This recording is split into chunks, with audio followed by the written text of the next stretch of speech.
Don't you guys just love it when you see veteran players turning the clock back to their prime days of pure dominance? Because that's exactly what's happening with the San Jose Sharks right now. We have defenseman Erik Karlsson being a monster right now as he currently leads his team in points with 11, and this is great considering many thought that this would never happen again. As you guys may have seen, I recently recapped the 2018 Erik Karlsson trade and talked about how it wasn't really paying off for the San Jose Sharks as the Senators got that 2023 overall selection in Tim Stützle, their best prospect in Josh Norris, and a load of starting players as well, like Dylan DeMello, for example. I think Chris Tierney was another guy that got traded, and that's all I can think off the top of my head, but still, that's a load. And you guys can probably look at the specifics in that other video. I went into more specifics there, but in this video, I'm not really going to go into that. But still, they gave up all of that for a two-time Norris Trophy defenseman who is easily the best defenseman of this era in Erik Karlsson. Now, whenever we see teams making blockbuster moves to acquire superstars, almost 99% of the time, it's going to be giving up a lot. Whether they pay the price for it is a different story, but the Sharks, they certainly did. They did pay the price for it because two of their potential future pieces turned out to be actual gold mines for the future in Tim Stützle and Josh Norris. Norris, on one hand, has become an integral part of the Senators' rebuild and possibly contention for Stanley Cup hopes. Stützle is still young and is playing great. He had 58 points last year or something near that. I know it was about 50 points at least. And right now for the Sharks, they haven't really gotten anything much from Erik Karlsson. Let's actually take a look at his profile right now for a sec because it's really interesting to see what this guy has done in San Jose since the trade.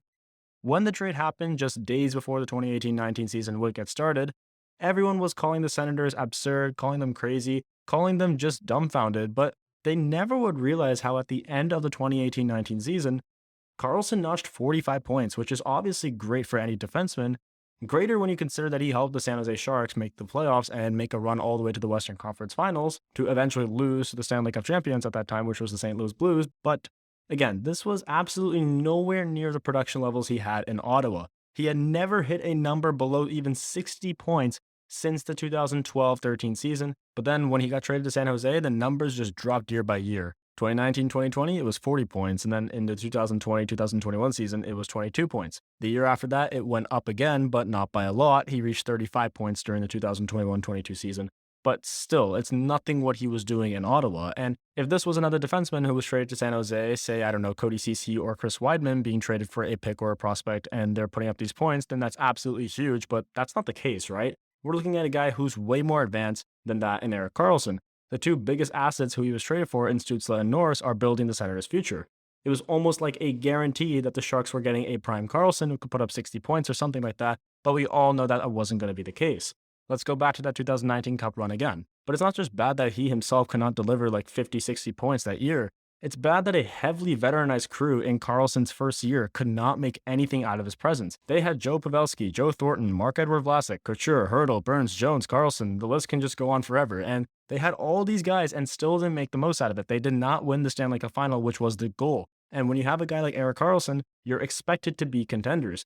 In fact, the Sharks actually haven't made the playoffs since then and haven't even gotten close to it since that season. So it's just absolutely a downward spiral right now. And then you just consider his rapid decline in scoring as early as his last season in Ottawa has costed the Sharks the ability to win this trade. And it's not just the end of the world, but it's for sure a huge blow. I mean, you lose Josh Norris, your top prospect, and Tim Stützle, a third overall pick, for essentially what people are calling a washed Karlsson. But the thing is with San Jose after 2019, their whole team fell apart. Guys started leaving, getting traded, signing elsewhere, and so on, and that really hurt the Sharks.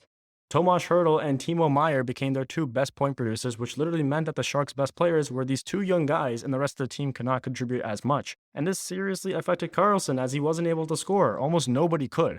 That's a major reason why he hit 22 points in 52 games. I also think talking about his history and battle with injuries would be also appropriate, considering, look, he's maybe, 31, 32 right now?